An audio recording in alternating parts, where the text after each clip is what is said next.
Welcome to Through the Trauma podcast. My name is Amber Larkins, published photographer, storytelling expert, visual artist, entrepreneur, speaker, and coach. This podcast was born from one question: how do I get inspiring stories of triumph out to the people who need to hear them the most? Come with me, enter my world, where lives are getting changed, heroes are getting developed, and greatness is being achieved. Hello and welcome to another episode of Through the Trauma podcast. I am Amber Larkins, your host, and today I have with me Dylan Lundgren. Dylan is a TEDx speaker and an addiction recovery advocate.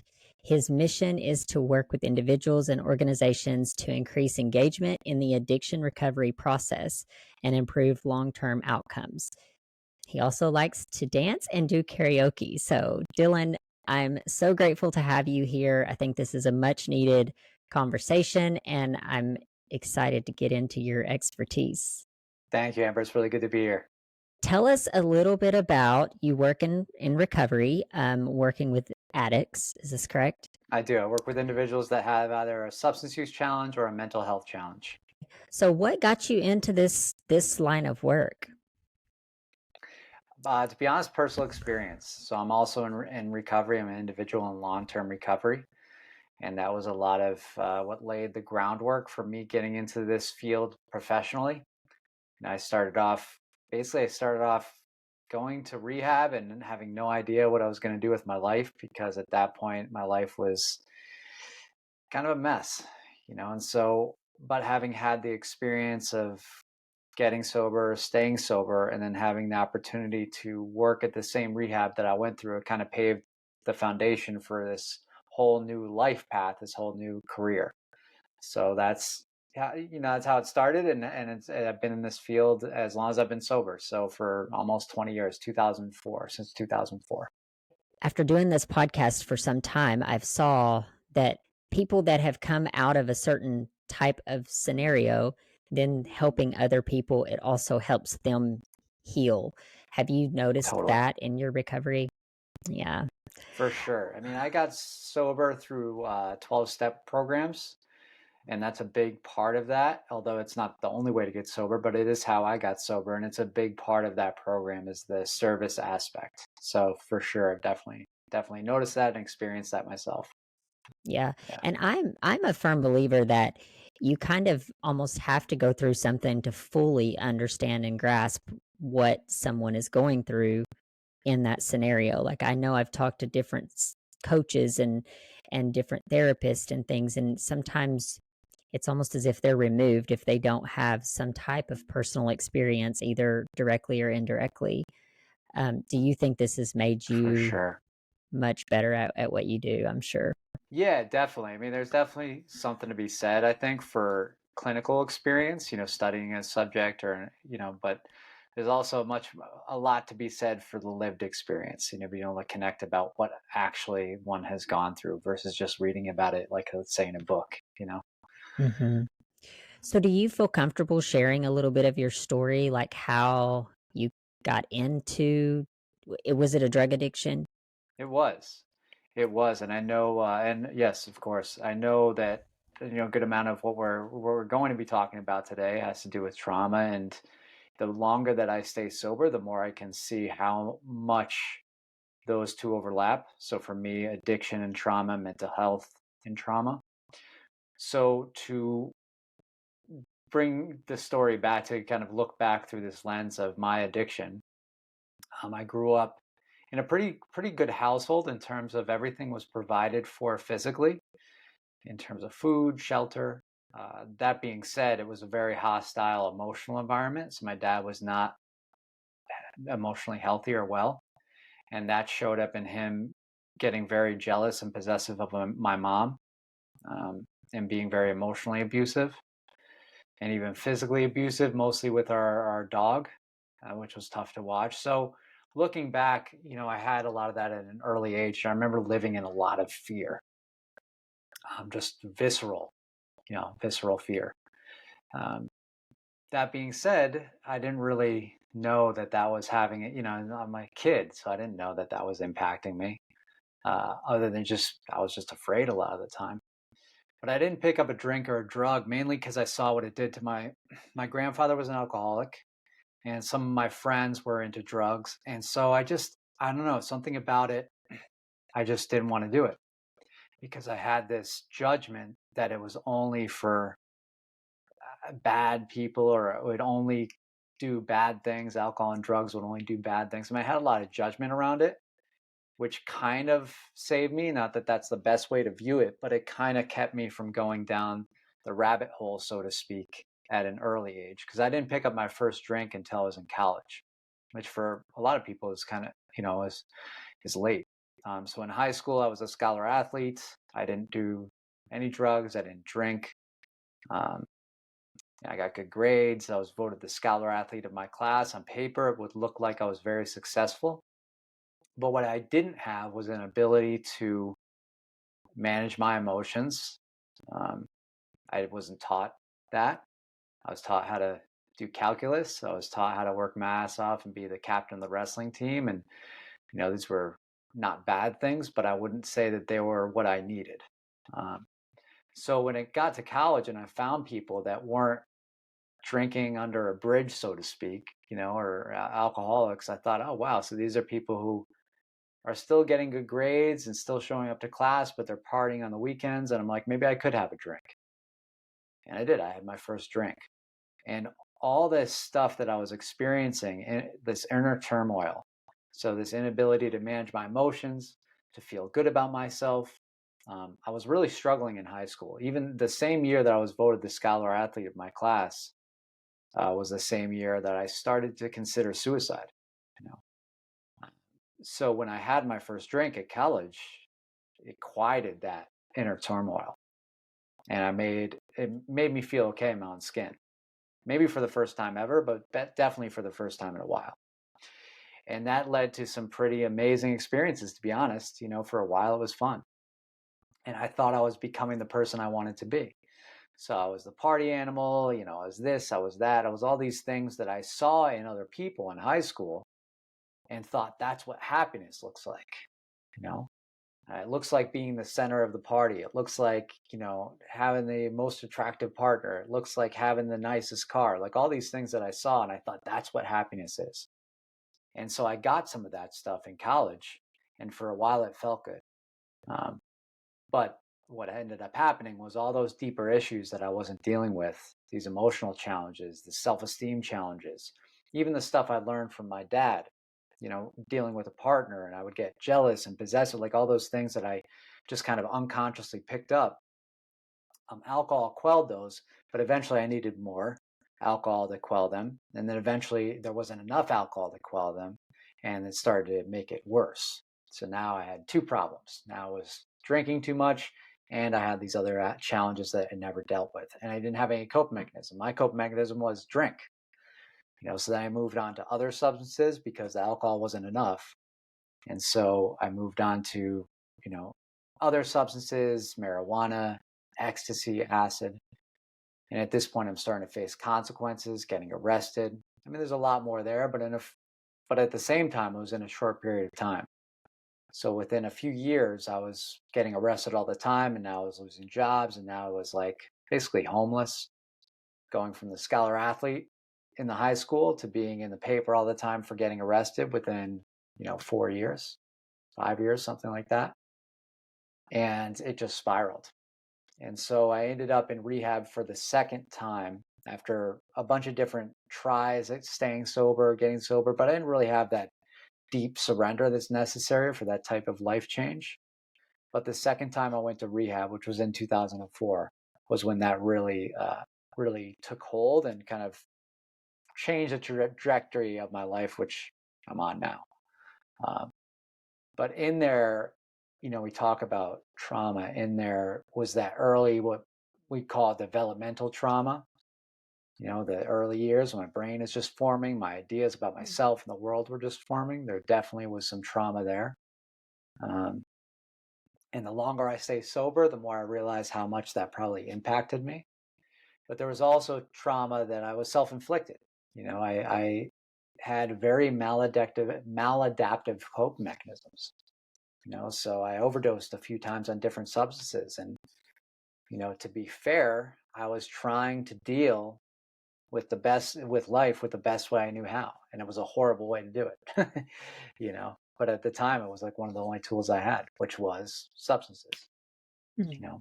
And so through that process, I also kind of traumatized myself and ended up in situations that were traumatizing. So getting assaulted by a gang, things like this, cutting myself. I mean, just there was a good history there of some trauma. Yeah. So now looking back, so 2004 until now, we're almost in 2024. So that's been 20 years that you've been sober. Almost, yeah, September of 2004. So a little under, yeah, a little under 20 years, yeah, or a That's little over 19, yeah. yeah, that's remarkable. I mean, that's that's awesome. Um, so It's cool, yeah. I'm curious, like I've heard people that have come out of an addiction say that though you can come out of it, you're like you always have a craving for it. Do you find that to Mm. be true? To me, it's kind of yes and, or it's kind of a mixed bag. So I would say no and or yes and. It's a little of both. So I don't have an obsession to drink. It's been a long time since I've had that. And I'd say that's probably one of the biggest blessing of my life today is I don't have an obsession to drink. That's what makes addiction is a twofold disease. So mentally there's a preoccupation or an obsession with something. And then physically there's a physical craving for that thing despite negative consequences. So that's why, I would continue to drink even though it was destroying my life because I had a mental obsession that was so powerful that it just clouded out everything else. And when I took it into my body, there was a physical craving that would make me want more despite the consequences. So it's kind of a twofold thing. So I don't deal with the mental obsession anymore or the physical craving because I don't put it into my body, if that makes sense. That being said, I still have a brain that, like all humans, that wants to feel good and doesn't want to feel pain. But with people that struggle with addiction, I feel like that is everyone has that as a human, but people that struggle with addiction have that to a much higher extent, you know. So my Yeah. brain is always looking for the thing, It's like it can affect my dopamine. It's like, and it's easy or simple. It's just like I'll want more of that, and I'll want more of that sometimes to my own detriment. So I do have to be much more mindful of things like that. Hmm. The way I eat, my relationship with sexuality, um, anything that can affect my brain chemistry in an addictive way. It's important for me to be mindful of that relationship. Yeah. That's probably the best way that I've heard anybody describe that as to how you can still have a craving, yet you don't. And I know, like, I think all humans struggle with some type of addiction. I know drug addiction is really frowned upon, but you have people that deal with food addictions or sex Hmm. addictions or, all these different types of things. And the dopamine release in the brain, it seems like that a similar type thing regardless of what Hmm. the addiction is, but you're still dealing with that. So I think that's great how you described it because I think most everyone, even if they've never struggled with a quote drug addiction, can relate to that on some regard. And For I sure. know, Yeah. Right. yeah, I'm telling you, like, I come out of the fitness industry and I do believe sugar is highly addictive. You can't compare it to drug addiction because it's not as detrimental. But I think that sometimes when you look at just even something so simple as a sugar addiction and how hard it is to overcome that. And I've never been addicted to a substance, but if I had to relate it to that and think that now not only are you getting the dopamine release, but now you're getting an extra feeling on top of that. So, an extra feeling of like, now I don't have to worry about the internal or the external things that's going on in my life, the trauma, the childhood trauma, the different things that are happening. But I want to ask you this because I've had a lot of people on, a lot of guests that have come on to the show that have talked about different modalities to treat trauma, Hmm. and I'm sure you're aware of some of the treatments that people will use, and sometimes they will use like psychedelics and things like this to overcome childhood traumas. Um, what are your thoughts, or do you have thoughts on that? I would definitely answer that, but I'd like to circle back if it's okay to the sugar thing, Yeah. because it's so interesting that you bring that up because I actually haven't had sugar for over 5 years now.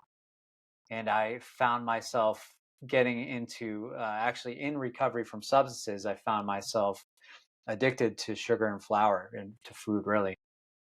Um, and getting off sugar was one of the hardest things I've ever had to do compared to getting off crack or alcohol. It was, for me, it was very intense. And the last time I had sugar, I gained like 80 pounds in 5 months.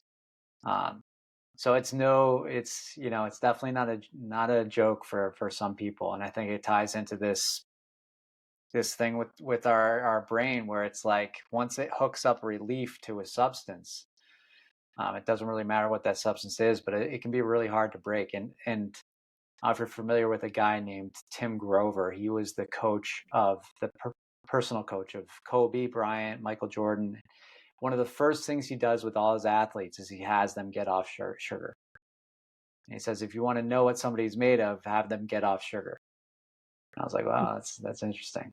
So it can be, I consider it to be one of the reasons why I'm able to be uh, in such good shape today is like strictly just getting off sugar is probably one of the best decisions I've made, aside from, obviously stopping drinking and drugs. But that's is I interesting have you bring that up. I have read Tim's book, one of his books, and I didn't know that about the sugar thing. Yeah. But I personally like, I don't like feeling like I'm addicted to anything, so I have gone through extended periods, not 5 years.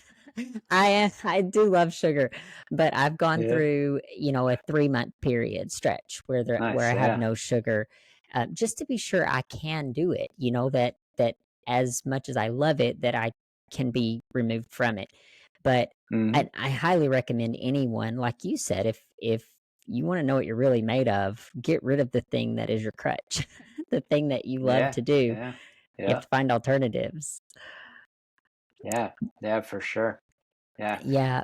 So circling back to your question about other alternatives, and I think if I heard you correctly, you're asking ways that I've personally dealt with trauma, or specifically how it might look for somebody who's in recovery to deal with trauma.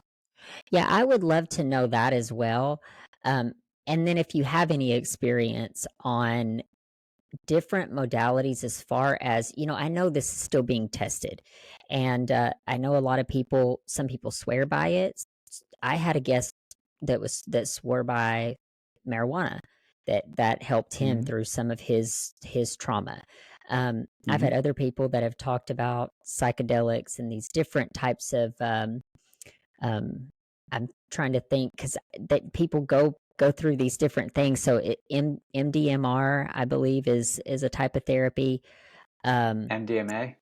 MDMA, yeah, MDMA um, is a type of therapy. So, like, I'm just curious if you have any experience with that, and then I guess then also how you've been able to heal or cope with the trauma that you suffered in your early childhood. Yeah, it's a great topic and a very controversial one in the recovery world. And the reason is because some of those substances that are being used have a potential for addiction, and so that's where it's a really good conversation because it is important to talk about, and I think it's important to not automatically dismiss something because it might be a problem, right? Because obviously it's helping people too, like you just said. For me, I remember I was actually, yoga is something that's helped me out a lot. But I bring that up because I spent a few years living at a residential yoga center in recovery. I was already in recovery from drug and alcohol addiction, and I had a few friends who were in recovery, And they came to me and they wanted to try, for kind of healing purposes, they wanted to try mushrooms. And they brought it up to me and I was like, I don't know. And so they did it, and it was a horrible experience for them. That's not everybody's experience, but I bring that up because it was like the intention seemed to be good. It seemed to be in a safe space. It seemed to be done in a safe way. That being said, it could have been done in a more sacred way, because it wasn't a very clear intention, like in a therapeutic setting with a therapist. It wasn't that, but it also wasn't, let me just use this to get high. That being said, their experience was like, it wasn't good. One of them, I think it took a long time to get back on track with sobriety. The other one just was a terrifying experience. What I'm interested in when I hear people say that, and I have not had any experience in therapeutic settings with some of these substances. So MDMA I've used. I mean, it was a great experience. And one of my favorite substances, because it really spikes a lot of the chemicals in the brain in the way where I'm feeling much better about myself. I'm feeling more connected. I'm feeling more alive. Like all these things that we all want to experience. That being said, I also overdosed on that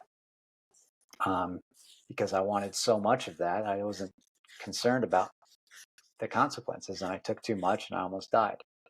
So, and I still wonder how much of just that one experience affects me to this day. Because I don't know if this is a real study or not, but there was a study, just kind of word going around, that MDMA or ecstasy, which is MDMA and some other chemicals, mainly MDMA is the sole substance, the main substance in ecstasy, would burn holes in the brain, specifically the part of the brain that affects personality. So when I hear about people having a good experience, my question would be, like, over what period of time? Because I had a great experience on ecstasy. If you look at it that night, but if you look at it over the course of years, it was a horrible idea. So I think taking a look at it both in from a microscopic view and a macroscopic view, I think can say a lot. And then also, some people don't necessarily struggle with addiction, but they label themselves as addicts. And that's how, I actually like to use a term like individuals struggling with a substance use rather than an addict, because then it has like a stigma to it. But if someone might think they have an addiction, and it's not necessarily addiction, it's more of a problem. And the difference is, if I have a problem with drinking, I can stop if there's a significant event.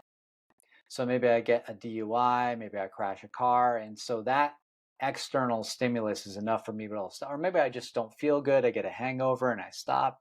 I have enough willpower to stop or to curtail it back. Addiction doesn't work that way. So addiction is, I have such an overwhelming mental obsession and physical craving that no amount of external consequences are really going to stop me. Until I get in enough pain or enough suffering that I'm willing to surrender to a process of change. And at that point, it's usually not a minor change. It's usually a drastic overhaul of one's lifestyle. So if someone's looking at this from, they have a problem with substances and they can, let's say, smoke weed and it helps them,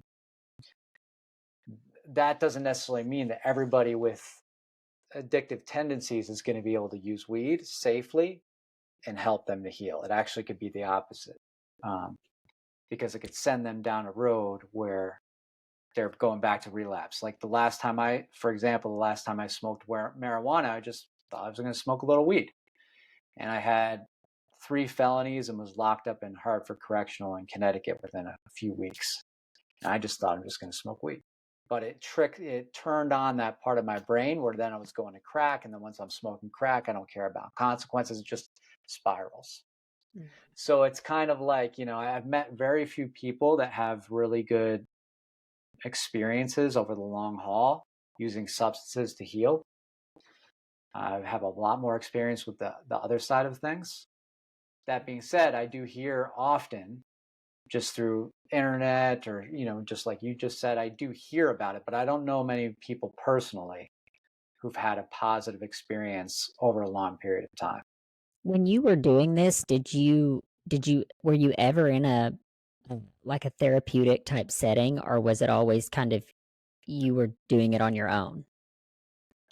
I was doing it on my own or with other people. Yeah, when I was doing MDMA or mushrooms, when I was still getting high, yeah, always like just with friends, party mode. That being said, there were experiences where it was kind of spiritual and therapeutic. But it's tricky because then it gets like when I think back to that, it's like, yeah, that was a night that was kind of a therapeutic experience, some of them. Mm, But I also chased that to the point of my own demise. yeah. So it's like, because it Yeah. turns something on in my brain. I'm not going to necessarily do yoga until I end up in jail. You know, Yeah. I'm not going to eat broccoli until I overdose. You know what I mean? But there's something about those chemicals that have that potential for someone in addiction. It's a slippery slope. And I'm not saying I would never. I've actually looked into certain things for myself, like ketamine, but I've always come to the point where it's like, you know what? If to me it would be like a last ditch effort when I've tried everything else. So there's still this thing of like, even in a therapeutic setting for me, um, I might try it. I'm not opposed to it, and I'm not saying everyone else should be opposed to it. I'm just saying if someone has an addictive proclivity, it's not something to be dismissed lightly, regardless of what the public narrative is. Yeah. Yeah, that's very wise. Probably what you're describing is triggers. Because you have a past in these things can trigger you in certain ways Right. that can Right. spark Yeah. more of an addiction or more of wanting that type of thing. Um, so I've never tried anything like, I mean, I've smoked weed, but I've never tried anything like that that has, completely altered. However, I've talked to a lot of people on here that, they swear by different things. I did have a doctor on here that was talking about ketamine and Hmm. how much they had seen lots of people heal using ketamine.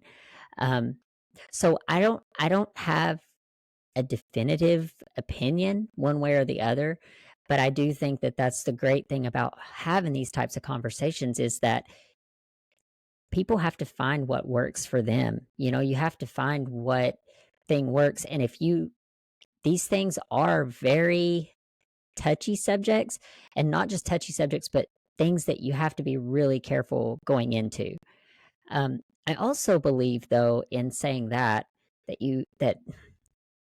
I have I have some issues with the pharmaceutical industry because even though those are legalized and prescribed by doctors but some of those too have very addictive traits and characteristics. And um so I'm just a proponent of like everybody find the thing that works for you, but I personally don't think that people should just take these things on themselves because it's hard to know how much is too much. Yeah. It's hard to monitor that.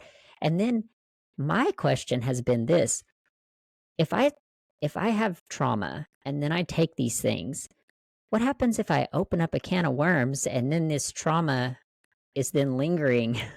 In the moment, Hmm. maybe I feel better, but then now it's opened up something to where when I get back sober, now I'm Mm. dealing with all this unwarranted trauma that I don't know what Right. to do Yeah. with. Talk to us a little bit about now the work that you do.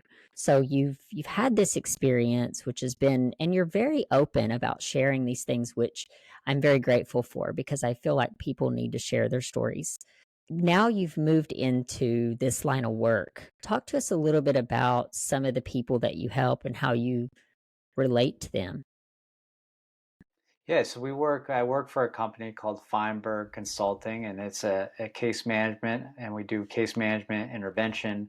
We basically support families and individuals that are struggling with mental health or substance use challenges. So I get to work with the company and do what I love to do and use some of my skill set. And so what I do within that company is I help individuals with things like yoga, meditation, sometimes nutrition, basically a more holistic perspective than just focusing on not doing a behavior or not using a substance, trying to incorporate some more proactive tools to help them along that path. And then as a company, we're looking at how to help the whole system or the whole family in that process. So when people come to us, they're usually coming to us oftentimes, and unfortunately, but oftentimes in a crisis. And that crisis usually is a system. It's not just one individual, right? So even though there might be a person that's in active addiction, there's usually a system in place with the family members, with the partner, with the people around them that's kind of been keeping the cycle going, you know? And so what we do is we help to compassionately address that system and create a new system and a new structure so that we can help the person of concern move in a more positive direction.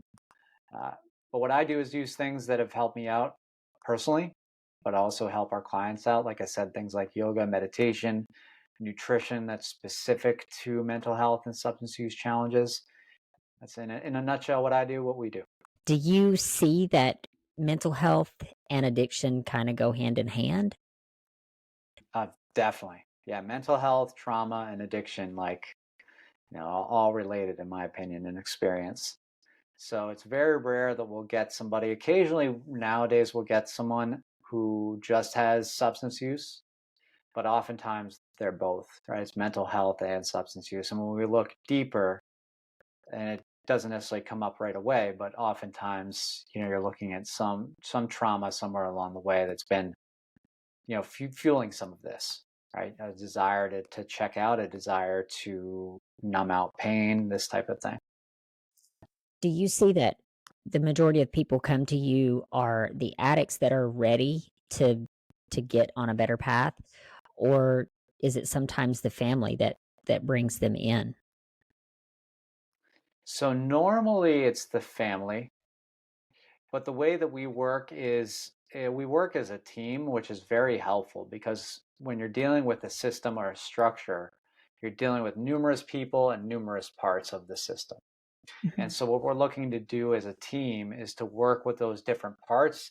And oftentimes, even though we have a context or an objective that we're working on, and it's not something necessarily we come up with, it's something that we're working with the family on in terms of what's their vision, what's their goal.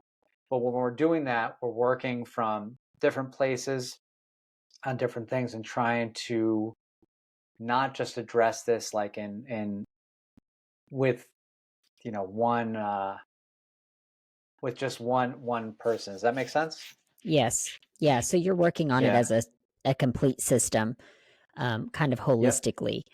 So the reason I Right. ask that Yeah. too is because if I have listeners listening to the show that maybe they have someone who has struggled with addiction. I've actually had family members myself that have struggled with addiction, and sometimes you feel lost as a family member. You don't really know where to go or what to do or who to reach out to for help.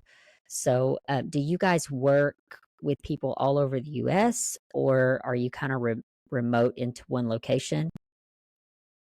So we actually work with people internationally, mostly in the US, but we also work with people internationally. And to circle back, because I just realized I don't think I really answered your question there about do we work with people that are willing or not. Um, so oftentimes when the family comes to us, they're the ones that usually are the ones who are showing the most willingness, right? They're concerned about their daughter, their son, their wife, their husband, and they're coming to us.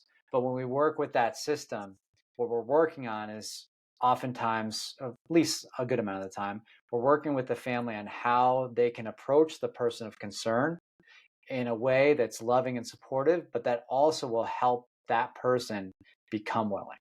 So if they're not willing, it'll usually help that person become willing. Sometimes we'll get people that show up that who are willing right off the bat. They call us of their own accord, or their family calls us, but they're already on board for getting help. So it's kind of a mixture of that spectrum. But we work with people all over the country, sometimes all over the world. Depending on what I do is mostly virtual. So I actually teach yoga classes to individuals virtually. We do mindfulness practices virtually, coaching on nutrition and things like that virtually. When we're doing an intervention, we're doing it in person. So we're meeting up with the family and coming up with objectives, letters, all the stuff necessary to create that safe space for the intervention. But that's in person, we do that stuff. But we do this all over the country, sometimes internationally. So this is really a beautiful process because I've not really dug into this a whole lot, but I've not seen a process like this. It's almost as if you're dealing with the whole system holistically, not only holistically in the family, but then holistically in the body. So not only Yeah, are you dealing with the physical chemical addiction that someone has, but then you're also dealing with the root cause, which is a lot of times mental health or trauma, and you're working with that, and then you're teaching them other coping mechanisms. Because I personally have never understood how someone can get completely free of addiction. You know, they say you have to want to be free of addiction, like you can't force someone to do it. But to me, what you're describing seems so perfect because it's like now I'm taking someone and I'm saying, hey, there's a reason that you have this, and let's work through let's get to the root cause. Let's get to the bottom line of totally. why you're doing the things you're doing. And to me, that seems like you probably have a huge success rate. Yeah, I would say we don't have we definitely have a good amount of clients who are very successful in long-term success, which having worked in this field for almost 20 years, I can tell you it's not necessarily the average, right? We probably have an above average success rate. That being said, we don't have a tracker necessarily, but I just tell you from my experience working with clients that the outcomes are much better than what I've seen, generally speaking, working in this field. And it's unfortunate because you brought up, I mean, it's fortunate, it's a good thing, but it's unfortunate that not more places create a holistic treatment model. That's what's unfortunate, is that even though what we do is amazing, we do really good work, it's unfortunate that very few places, there definitely are other places and companies and doing great work, and there's a lot that are just out to make money. And you kind of touched on this, I think, when you were talking about your concerns with pharmaceutical companies. Just this idea of like, just take a pill and it'll all be fine. And a lot of that is fueled by marketing, and a lot of that is fueled by greed, right? So, um, we do really good work. We have a holistic model. It's amazing. And not everybody out there does that. And so, what you were touching on, last thing I'll mention here is the way I heard you say it was basically like creating the soil, like I forgot how you just put it, but basically having somebody want to get sober is the only way to get them sober. And I think there's truth to that, but it also is about what we're inviting them into. So if I'm bringing them into a garden that's full of weeds and crap, you know, it's like, are they really going to want to grow in that garden? Versus inviting them into a garden that's been weeded and there's nice plants and flowers, it's still going to be uncomfortable to grow, but it's a much more compelling environment to grow in. And so there's a element there of like there's this like gray area where yes, someone needs to be willing, but you also can kind of pull them into willingness, or invite them into willingness within a certain area, if that makes sense. Some Yeah. people are not, they're just not ready, they're not willing, and there's nothing you can do to change that. Other people, nothing can stop them, they're so willing to change, right? Then there's this gray area. It's like if you create the right environment or you work with the family in a certain way, you can create circumstances, a situation which they will shift to a place of willingness. Well, it kind of goes back to the question of what do you really want? What do you really want? If I'm addicted Hmm. to a substance, what is it that I really want? Do I really want to be addicted to the substance? Do I really want to go out and get high all the time?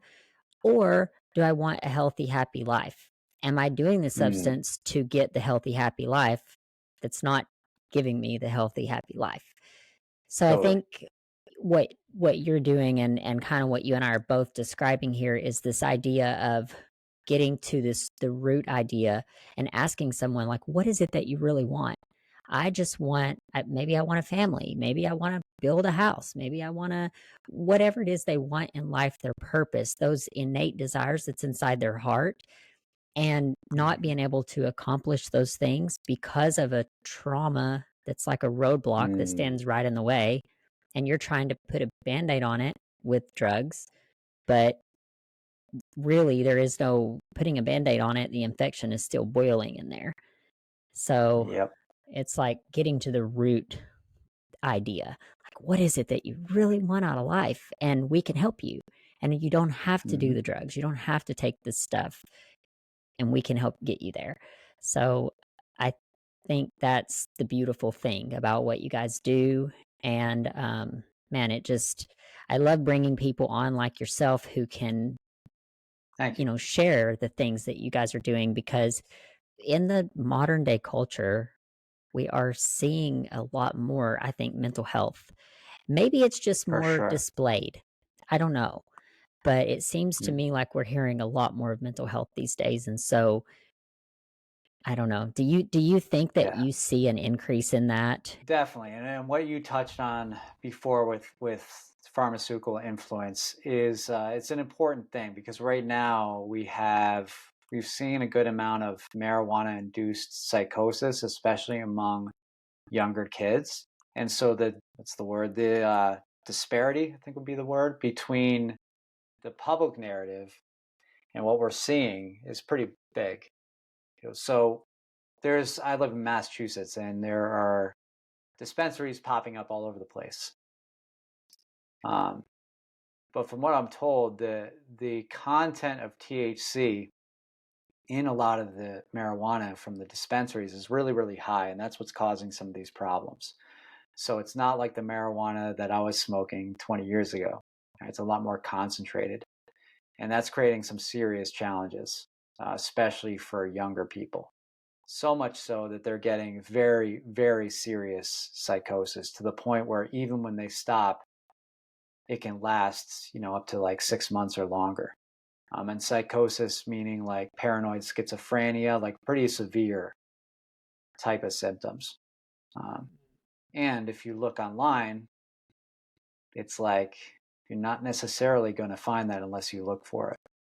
Um, so there's a big, there's like, yes, I think the mental health is growing, and I think it's a result of certain things that have been exacerbated. So I'm not taking a stance on don't legalize marijuana, but I'm talking specifically about the marketing, right? So I think it's important to look deeper. That's why we were talking about, like, are these things helpful, MDMA or this or that? And I'm like, could be, but I think it's really important to look deep, to take a deeper look at something and to take a longer look at something. Um, because from what I'm seeing, and it's just a small piece of what I'm seeing in terms of the work we do, but when I take a larger look and hear what's happening around the country, there's a lot of that going on. Marijuana-induced psychosis among younger kids is becoming a thing, and with the proliferation of dispensaries, it's not. I mean, it's not like that's going to stop. That's only going to get worse. Um, Is there an and a lot of that's age? because of yeah. Yeah. So 16 to 25, maybe something like that. Yeah. Okay. So And so that's right when when the brain is forming, right? So that's what makes this so concerning, is like the brain is just starting to get set in its ways, so to Yep. speak. Yep. Yeah, that's concerning. And then also just kids at even a younger age. I have kids, and I have a 12-year-old son, and he knows about edibles. They Hmm. were pretty open dialogue, open communication, and they share with me some of the, kids at their school is knows about edibles and have brought edibles to Yeah. school. And Yeah. it's heartbreaking. So, Dylan, tell my audience where they can maybe find more about you or your company. Yeah. So the company that I work for is called Feinberg Consulting. It's feinbergcare.com, like CARE. So Feinberg is FEINBERG, feinbergcare.com. And then my main source of information that I do personally in my own recovery advocacy is on YouTube. It's a channel called Recover You, like recover, YOU, recover you. And so you can check that out as well. We put out, educational videos, motivational videos, stuff like that. Or you can just search me up on social media, Dylan Lundgren. Yeah. And we'll put all that in the show notes as well. But if you're listening, he just told you where to find him. And I know you have to run today, Dylan. I would love to talk more with you about all of your expertise in this, because you've definitely given me a new way of thinking about all these things. But any final thoughts or final takeaways you'd like to leave us with? Not that it's come to my mind. I think we covered a good amount of content today, and I appreciate you bringing me on, Amber. It's really good to see you again and to be here and to share my experience, to hear some of your experience. So just thank you again. I appreciate it. Yeah, thank you so much for being here. Thank you for listening to Through the Trauma podcast. If you have found value in this episode or believe in the mission behind what we are doing, please subscribe so that you never miss any future episodes. Also, be sure to check out our transformation project at transformationthroughtraumaproject.com, where we help inspirational stories get heard on a larger scale through multiple platforms. If you know someone who can benefit from this episode, please share it with them. Until next time.